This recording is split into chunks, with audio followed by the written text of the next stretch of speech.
प्रतिनिधि जी क्या कुछ कह रहे हैं, पर सुन लेते हैं। आपने कई इस सदन के मेंबर्स को इस महत्वपूर्ण बिल में उन्होंने जो नोटिस दिया उसको एडमिट करके बोलने का मौका दिया।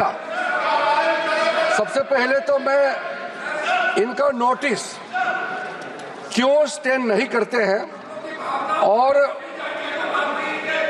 जो भी पॉइंट्स उन्होंने यहाँ ऑब्जेक्शन के तौर पर रेज किया, यहाँ उसको एडमिट क्यों नहीं करना चाहिए, मैं संक्षेप में बताना चाहता हूँ। उसके बाद जितने भी इश्यूज आज यहाँ उठाए गए हैं उसको मैं आपके अनुमति से विस्तार से एक एक पॉइंट का मैं जवाब देना चाहूँगा। और मैं ये मानता हूँ, विश्वास है कि मेरे बात को ध्यान से सुनने के बाद अंत में इन्होंने जो भी आशंकाएं व्यक्त किए हैं या गलत तरीके से यहाँ बातें बताया गया है, सब चीज को मैं दूर करूंगा। और मैं सिर्फ उम्मीद ही नहीं, यकीन है कि इस बिल के बारे में सब कुछ जानकारी प्राप्त करने के बाद इस हाउस के जितने मेंबर्स हैं सब इस बिल को समर्थन जरूर करेंगे। सबसे पहले अध्यक्ष महोदय जी, इन्होंने कॉम्पिटेंसी का मुद्दा यहाँ उठाया। मैं पूरा जिम्मेदारी के साथ आपके माध्यम से सदन को बताना चाहता हूं, इस बिल में जो भी प्रावधान है आर्टिकल 25 से लेकर के 30 तक किसी रिलीजियस बॉडी का जो फ्रीडम है उसमें कोई हस्तक्षेप नहीं किया जा रहा है, ना ही संविधान का किसी भी अनुच्छेद का इसमें उल्लंघन किया गया है। और अब सुप्रीम कोर्ट का एक केस का मैं हवाला देना चाहूंगा, Brahmachari versus state of West Bengal. इसमें सुप्रीम कोर्ट ने क्लियरली रिलीजियस डिनोमिनेशन के बारे में रूलिंग दिया गया है और उस रूलिंग के तहत वक्फ board doesn't fall within the purview of article 25 and 26 of the constitution of India. दूसरा सर, इसमें हमने जो ब्रॉड बेस किया है, किसी का हक छीनना तो बात छोड़ दीजिए, जिनको हक नहीं मिला है उनको हक देने के लिए ये बिल लाया गया है। इसमें महिलाओं के लिए, बच्चों के लिए और मुसलमान समाज में जो पिछड़े हैं, जिसको आज तक कभी मौका नहीं मिला, जिसको दबा के रखा हुआ है, उनको जगह देने के लिए ये बिल लाया गया है। और सर, संविधान के कंकरेंस लिस्ट एंट्री नंबर 10 और 28 में आज के जो विषय हम लोग चर्चा कर रहे हैं वो एंट्री 10 और एंट्री 28 में ये कंकरेंस लिस्ट में है। इसलिए ये पूरा लेजिस्लेटिव कॉम्पिटेंस इस सदन के पास है, भारत सरकार के पास है, इस सदन में ये बिल पेश करने का। अध्यक्ष महोदय जी, जैसे मैंने कहा है, सबका पॉइंट्स को मैंने नोट भी किया, बहुत अच्छी तरह से सबका कंसर्न को भी हमने नोट किया है। मैं बारी बारी से कहना चाहता हूं, सबसे पहले तो सर, ये वक्फ अमेंडमेंट बिल ये पहली बार इस सदन में पेश नहीं किया गया है। अंग्रेजों के जमाने से लेकर के उससे पहले का लंबा इतिहास में मैं नहीं जाना चाहता हूं, लेकिन आजादी के बाद सबसे पहले ये एक्ट लाया गया है। 1954 में सबसे पहले ये एक्ट लाया गया था। उसके बाद कई अमेंडमेंट हुए सर, काफी अमेंडमेंट होने के बाद, मैं पूरा इतिहास में नहीं जा रहा हूं, लेकिन जो अमेंडमेंट आज हम लाने जा रहे हैं इस सदन में, वो वक्फ एक्ट 1995, जिसको 2013 में अमेंडमेंट ला करके इस पूरा जो वक्त का पर्पस, इंटेंशन और जिसके उम्मीद में लोगों का सालों तक था कि इस अमेंडमेंट जो लाया इससे कुछ फायदा मिलेगा, उसको उल्टा करके 2013 में ऐसा प्रावधान डाला गया था जिसके वजह से आज ये अमेंडमेंट लेकर के हमको यहां सदन में आना पड़ रहा है। सर, 1995 का वक्फ अमेंडमेंट एक्ट में जो भी प्रावधान लाया गया था उसको कई लोगों ने अलग अलग तरीके से उसका असेसमेंट किया, उसको देखा है कि वाकई 1995 का वक्फ अमेंडमेंट बिल क्या ठीक है, काफी है, जिस पर्पस के लाया गया है वो सर्व कर रहे हैं।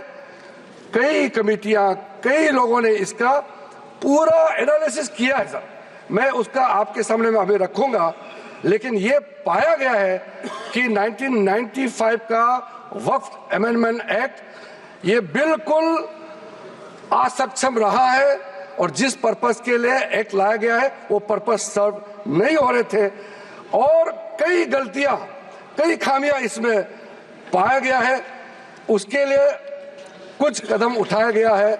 मैं आज इस सदन में आपके माध्यम से खास करके कांग्रेस पार्टी को कहना चाहता हूं, ये अमेंडमेंट आज सरकार इस सदन में ला रहे हैं, ये एक तरीके से आप लोगों ने जो भी कदम उठाया है, आप लोगों ने जो भी चाहा है वो आप नहीं कर पाया, वही चीज करने के लिए हम आज ये अमेंडमेंट प्रपोज किया गया है। अब जब मैं इसका विवरण दूंगा तो आप बिल्कुल सहमत होगा मैं जो आपके सामने में बात रख रहा हूं।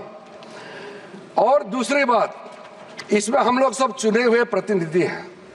मैं अपना बात तर्क रखने से पहले ही बताना चाहता हूं, इस बिल का समर्थन कीजिए, करोड़ों लोगों का दुआ मिलेगा। अगर आप विरोध करोगे, चंद लोगों ने पूरा वक्फ बोर्ड को कब्जा करके रखा हुआ है और आम मुसलमान लोगों को जो न्याय इंसाफ नहीं मिला उसको सही करने के लिए ये बिल लाया गया है। इतिहास में दर्ज होगा कि ये बिल को कौन कौन समर्थन किया है और किसने विरोध किया है, ये इतिहास में नाम दर्ज होगा। इसलिए इस बिल का विरोध करने से पहले आप सोचिएगा, करोड़ों गरीब महिलाओं का, बच्चों का, गरीब मुसलमानों का। सर, सबसे पहले मैं सर जो खामियां ये 2014 से लेकर के आज तक ये 1995 अमेंडमेंट एक्ट के बारे में मैं सिर्फ नहीं कह रहा हूं, हमसे पहले कांग्रेस के जमाने में भी कई यहाँ इस केसेस और कंसल्टेशन जो हम आज बिल लाया है, कुछ सदस्यों ने कहा है कि और कंसल्टेशन होना चाहिए था। आपको मैं दावे के साथ बताना चाहता हूं, जितना कंसल्टेशन प्रोसेस पिछले 10 सालों में किया गया है, आज तो किसी सरकार ने इतना स्टेक होल्डर से कंसल्टेशन प्रोसेस नहीं किया है। मैं आपको बताऊंगा अभी, आप सिर्फ शांति से सुनिए सर। मैं फिर से कहता हूं, जो संविधान का हवाला दे करके बिल का जो पर्पस को, मंशा को गलत धारणा दे करके मिसलीड करना चाहता है, मैं फिर से कहना चाहता हूं सर, अगर कोई भी बोर्ड हो या कोई भी इंडिविजुअल हो, अगर कुछ काम ऐसा करता है जिसको कोर्ट में रिव्यू करना है, तो इसमें सर गलत बात क्या है? अगर ट्राइब्यूनल का फैसला गलत है, अगर उसमें कोर्ट में अपील करने का प्रावधान देते हैं, उसमें गैर संवैधानिक कैसे हो गया ये बताइए आप अगर तर्क रखते हैं तो आप उसका जस्टिफिकेशन भी देना पड़ेगा सर। अगर सर ऐसे केसेस में अभी बताने वाला हूं कि कितने सालों तक वक्फ बोर्ड में बैठे वाले लोग आपस में तालमेल करके और ट्राइब्यूनल में मैटर दे देते हैं और ट्राइब्यूनल अपने तरीके से या पेंडिंग रख देते हैं या दूसरे तरीके से फैसला देते हैं। इसका चैलेंज आप किसी अदालत में नहीं कर सकते हैं सर। लोकतंत्र में, भारत जैसा महान देश में क्या ऐसा व्यवस्था इतने सालों तक चलना चाहिए सर? वो गुमराह करे, वो ऐसा तरीका बनाया इन्होंने कि कि ट्राइब्यूनल सर ये इस तरह से आप लोग बात करके मेरा आवाज नहीं दबा सकते हैं। सच्चाई सुनना पड़ेगा आपको, क्योंकि सर तरीका ऐसा बनाया कि ट्राइब्यूनल का जजमेंट का रिव्यू नहीं हो सकता है। कितने कोर्ट में पेंडिंग है वो मैं अभी बताऊंगा। सर दूसरा इन्होंने संविधान का हवाला दिया सर। इन्होंने संविधान का बार बार हवाला दिया। हमारा देश के अंदर में कोई भी कानून, कोई भी स्पेशल लॉ सुपर लॉ नहीं हो सकते हैं। संविधान से ऊपर कोई कानून नहीं हो सकते हैं। लेकिन आप सर इसमें प्रावधान देखिए, इस 1995 का वक्फ एक्ट में ऐसा प्रावधान है जिसका बाकी कानून के ऊपर में ओवरराइडिंग इफेक्ट था सर। क्या ऐसे कानून हमारे देश में होना चाहिए? सर जो मैं यूएई के बारे में बताना चाहता हूं, जब हमारा देश का विभाजन हुआ, यहां से जितना मुसलमान पाकिस्तान गए उनका भी प्रॉपर्टी था, और पाकिस्तान से जितना हिंदू भारत में आए उनका भी प्रॉपर्टी काफी वहां थे। पाकिस्तान में जितना भी हिंदुओं का प्रॉपर्टी है वो तो सरकार ने ले लिया, और बाकी जो भी करना था कर लिया। यहां से जो मुसलमान गए उसमें ज्यादातर लोगों ने अपना प्रॉपर्टी को वक्फ के तहत डिक्लेयर करके गए। और सर ऐसा कई केसेस है, मैं अभी बहुत लंबा इसमें नहीं जाना चाहता हूं, ये फैक्चुअल चीज है सर। मैं ये कहना चाहता हूं कि ठीक है, आपका जमीन है, आप किसी को क्या करना चाहते हैं मैं उसको नहीं कह रहा हूं। मैं इसी बात को कहना चाह रहा हूं कि अगर किसी ने अपना विल, अपना डीड दिया है, अपना जो मनसा को साफ किया है, अगर उसका लाभ मुसलमान महिला या मुसलमान बच्चे को अगर लाभ नहीं मिलता है तो क्या सरकार चुपचाप बैठना चाहिए सर? ये हमारा दायित्व है, ये इस सदन का दायित्व है कि गरीब महिला कोई भी हो, चाहे हिंदू हो, मुसलमान हो, सिख, ईसाई, बौद्ध, पारसी और जैन, कोई भी हो, ये इस सदन का दायित्व है कि न्याय दिलाने के लिए अगर कोई कमी है तो पूरा करना चाहिए।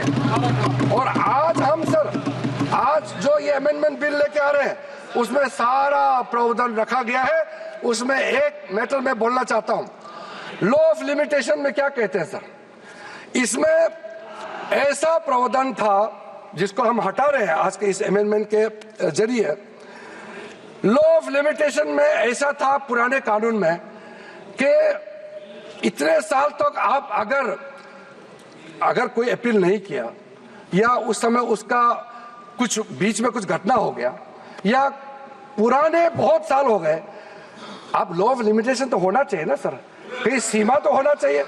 लेकिन इन्होंने ऐसा किया कि मान लो कोई खड़ा होकर कहेगा कि 500 साल पहले मेरा बाप दादा का इस जगह में कोई कार्यक्रम चलता था, नमाज पढ़ा था, या किसी ने कुछ किया है, सिर्फ एक बात बताने पर पूरा वो जगह को वक्फ प्रॉपर्टी डिक्लेयर किया जाता था। ऐसा नहीं कर सकते।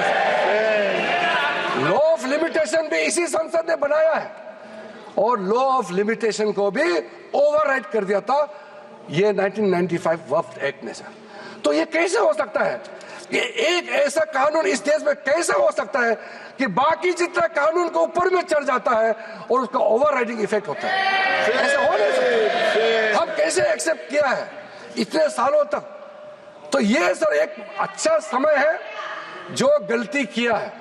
ठीक है, इंसान से गलती हो जाते हैं, और पार्टियों ने भी गलती किया होगा, कांग्रेस पार्टी ने, बाकी पार्टी ने। आज सुधरने का समय है, तो हम सुधर रहे हैं। गलतियां हुई हैं, लेकिन जो सुधरते समय कम से कम आप विरोध ना करें सर। और sir section 108 special provision under UAE property act 1950, उसको सर हम लोग हटा रहे हैं, क्योंकि ऐसा सेक्शन हमारा देश का किसी कानून में, किसी भी स्टैट्यूट बुक में नहीं रहना चाहिए सर। उसके बाद सर उसके बाद मैं कुछ ऐसा इश्यूज पे जाना चाहता हूं जिससे हमारे सारे सदन को सुन करके उनको कन्विंस होगा। सर आप सर इनको थोड़ा चुप करें, बीच बीच में इस तरह का कहना, सीनियर मेंबर है सर। अब हम सर बड़ा विषय पे जाना चाहता हूं सर।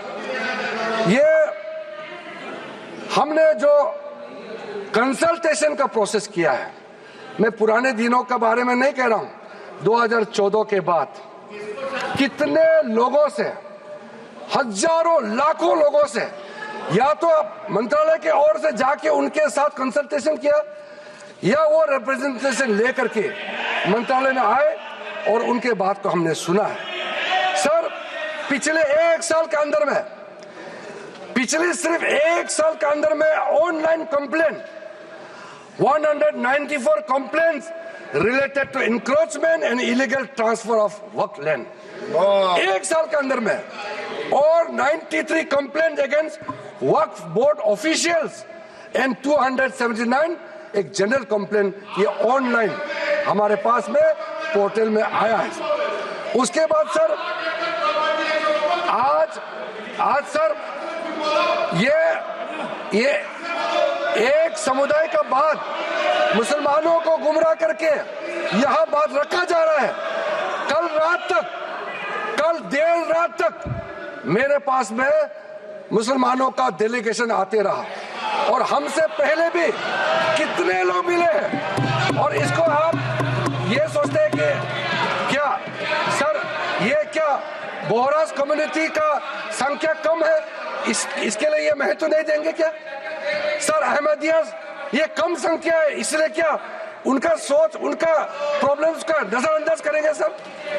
सर आगा कहानी संख्या कम है, क्या उसके बात को नहीं सुना जाना चाहिए? सर एक कम्युनिटी डोमिनेशन करके अगर छोटे छोटे लोगों को कुचल देंगे तो फिर हम इस सदन में बैठ करके हम न्याय कैसे दे सकते हैं?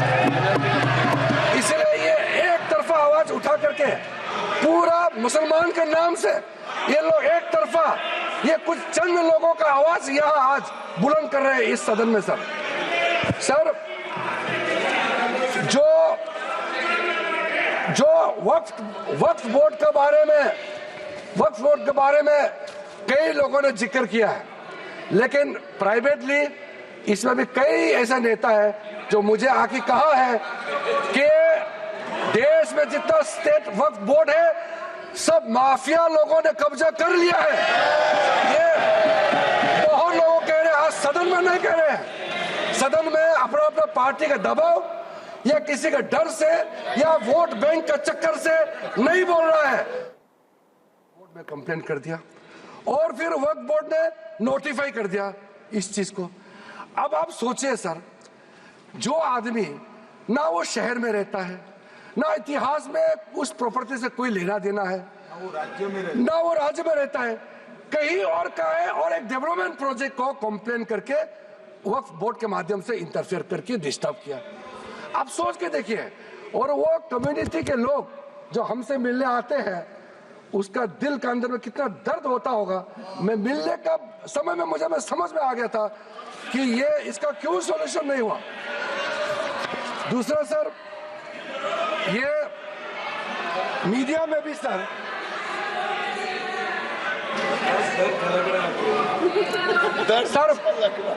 मीडिया के अंदर में काफी चर्चा हुई है ये केस जो मैं आपको बताने वाला हूं। तमिलनाडु के अंदर में तिरुचेंतुराई इन तिरुचिरापल्ली डिस्ट्रिक्ट है तमिलनाडु में, वहां 1500 साल पुराना सुंदरेश्वर टेम्पल मंदिर वहां मौजूद थे, और वहां बेचारे एक वहां के गांव में रहने वाले, उसको पता भी नहीं है, वो अपना जमीन बेचने के लिए 1.2 एकड़ जो बेचने के लिए गए तो आप बताया गया कि आपका गांव तो वक्फ का जमीन है। आप सोचिए, पूरा गांव को वक्फ प्रॉपर्टी डिक्लेयर कर दिया गया है।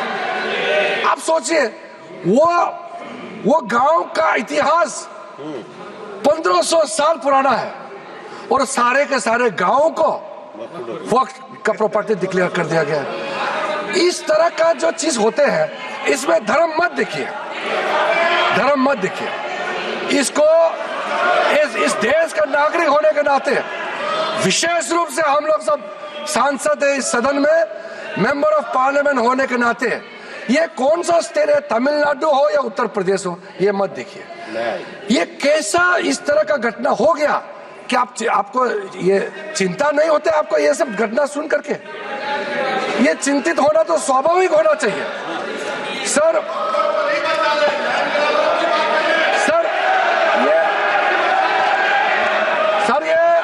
ये सुन नहीं पा रहे हैं और विषय को भटकाने के लिए तरह तरह का बातें यहाँ किया जा रहा है।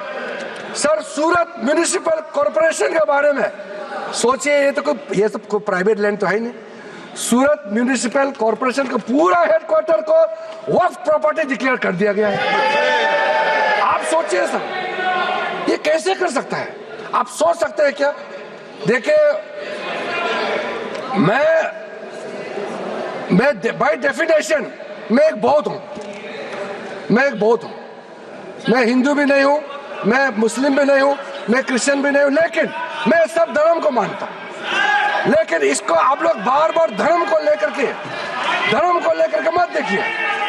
कोई भी इस देश का नागरिक, सरकारी जो म्युनिसिपल कॉर्पोरेशन क्या किसी का प्राइवेट प्रॉपर्टी है? हो सकता है म्युनिसिपल प्रॉपर्टी का जमीन आप कैसे वक्त डिक्लेयर कर सकते हैं सर? राजा आप बैठिए, डिस्टर्ब मत कीजिए, फायदा नहीं है। मैं अभी यील्ड नहीं करूंगा सर। मैंने शांति से आप लोगों का बात सुना है सर। कर्नाटका स्टेट का तो कमाल है सर, आप सुनिए ध्यान से। कर्नाटका स्टेट का 2012 में कर्नाटका माइनॉरिटी कमीशन का रिपोर्ट का सुनिए।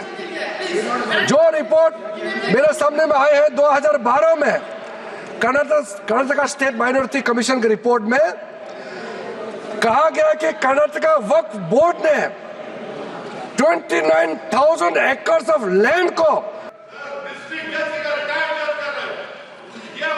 वो समझ में नहीं आया। मैं अभी सर उसमें हमने ये कहा है कि जो टेक्निकल मेंबर है अगर वो एब्सेंट होता है तो एक जुडिशियल, सर इनको मालूम नहीं है इस देश में जितना भी ट्राइब्यूनल बनाते हैं, कमीशन बनाते हैं, वो रिटायर्ड जज ही बनाया जाता है। जितना ट्राइब्यूनल में उसमें टेक्निकल मेंबर जो होते हैं वो अधिकारी को बनाया जाता है, लेकिन जो जुडिशियल मेंबर होता है वो रिटायर्ड जज ही होते हैं। इतना तो समझना चाहिए, 5 बार एमपी हो चुके हैं सर हम लोग साथ आए लोकसभा में, इतना तो जानना चाहिए। हम लोग एक समय चुन के आए, एक समय हम लोग एक साथ में आए थे, अभी तो इसको ये मालूम नहीं है सर। टोटल केस ट्राइब्यूनल्स के अंदर में 12,792 केसेस आज वक्फ बोर्ड्स में पेंडिंग है, 19,207 ट्राइब्यूनल्स में पेंडिंग है। क्यों इसको हम लोग डिस्पोज नहीं कर सकते हैं? क्या आप चाहते हैं कि ऐसे ही पड़े रहे? आप सोचिए सर। इसलिए सर टाइमलाइन हमारे लिए बहुत जरूरी है। न्याय मिलना चाहिए, लेकिन समय पे न्याय मिलना चाहिए। इसलिए सर इस नए बिल में प्रावधान किया, मैं सदन में आपके माध्यम से रखना चाहता हूं। अब हमने टाइमलाइन सेट कर दिया है। फाइलिंग जो भी होता है उसका अपील 90 डेज के अंदर में होना चाहिए और डिस्पोजल ऑफ द केसेस 6 महीने के अंदर होना चाहिए। अब ये बिल पास होने के बाद ये जो हजारों केसेस पेंडिंग है, इसका पूरा का पूरा साफ हो जाएगा, निवारण हो जाएगा, सेटलमेंट हो जाएगा। इसमें क्या दिक्कत है? जल्दी न्याय मिले तो ठीक है ना सर। दूसरा इंपॉर्टेंट, बस मैं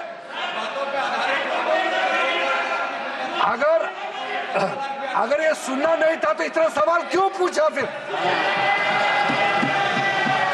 इतना पूछा तो कम से कम सुनना चाहिए। आप सवाल पूछ के भाग जाना चाहते हो, ऐसा हम करने नहीं देंगे।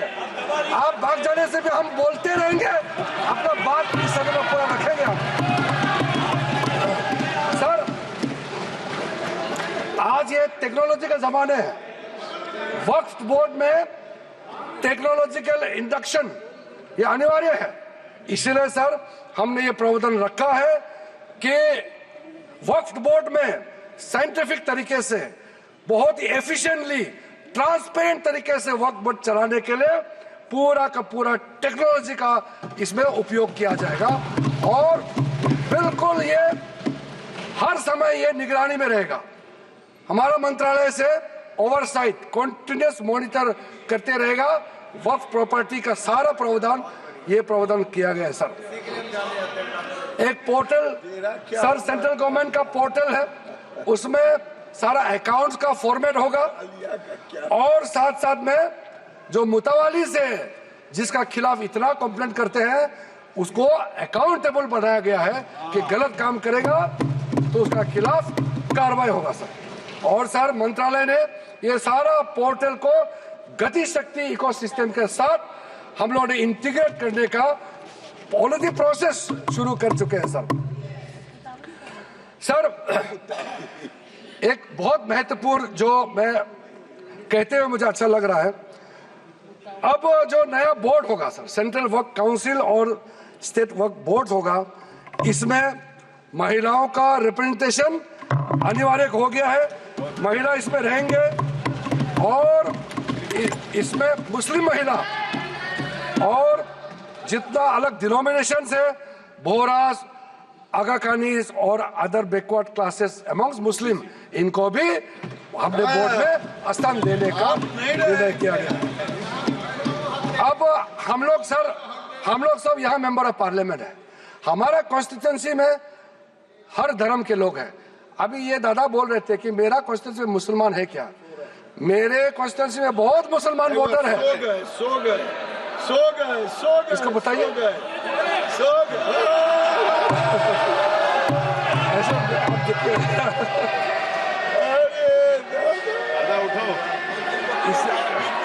इसलिए मैंने कहा ना दादा, आप हर समय मत बोलिए, नींद आ जाएगा आपको।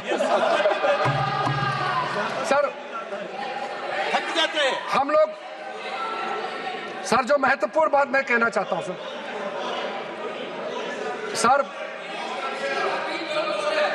मैं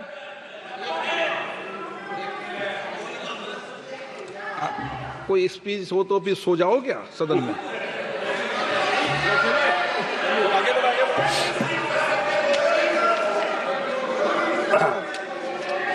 वो कल रात क्या कर रहे थे मैं नहीं पूछूंगा उसको।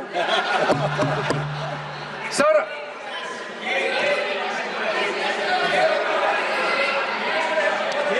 चेक कर लेंगे, पॉलिटिकल रिप्रेजेंटेशन चेक कर लेंगे। ब्रोदर पॉलिटिकल रिप्रेजेंटेशन हमारे लिए जरूरी है। हो गया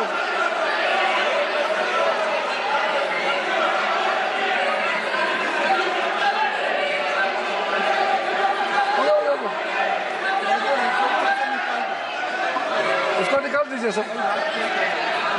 मैं इसको देख लूंगा, कार्रवाई से हटा दूंगा।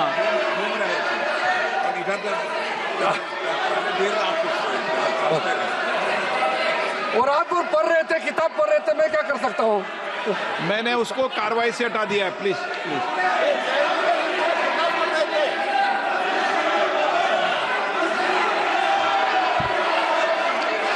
हो गया सर। मैं पॉलिटिकल रिप्रेजेंटेशन के बारे में कहना चाहता हूँ।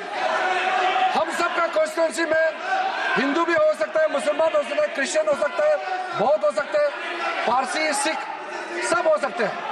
इसलिए मेंबर्स ऑफ पार्लियामेंट को किसी भी धर्म से जोड़ना सही नहीं है। हमने ये नहीं कहा कि वक्फ बोर्ड में इस धर्म को लेके आना चाहिए, हम नहीं कह रहे। हम ये कह रहे मेंबर ऑफ पार्लियामेंट वहां मेंबर होना चाहिए। अब वो मेंबर ऑफ पार्लियामेंट अगर हिंदू है या अगर क्रिश्चियन है तो हम क्या कर सकते हैं?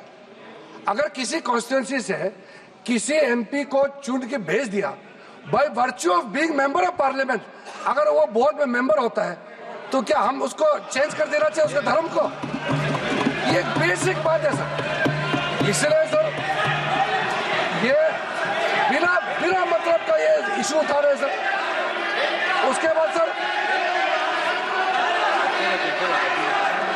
अब मैं सर एक इम्पोर्टेंट बात बताना चाहता हूं। वक्त बोर्ड को अच्छा से चलाने के लिए वहाँ टैलेंटेड लोग चाहिए, जानकारी लोग चाहिए। ऐसे किसी को आप उठा करके किसी वक्त में मेंबर नहीं बना सकते हैं सर। इसके लिए जो रिकमेंडेशन हमको मिला है, हर कमिटी और जो जेपीसी से भी रिकमेंडेशन मिला है, मैं उसी को बता रहा हूं। Diversified talent pool, administrative skill वाला, जो जिसका अच्छा नॉलेज है, ऐसे लोगों को हम लोग बोर्ड में लाना चाहिए। अच्छे ऑफिसर्स को वक्त बोर्ड को मैनेज करने के लिए उनको ऑफिसर के हिसाब से वहां नियुक्त होना चाहिए।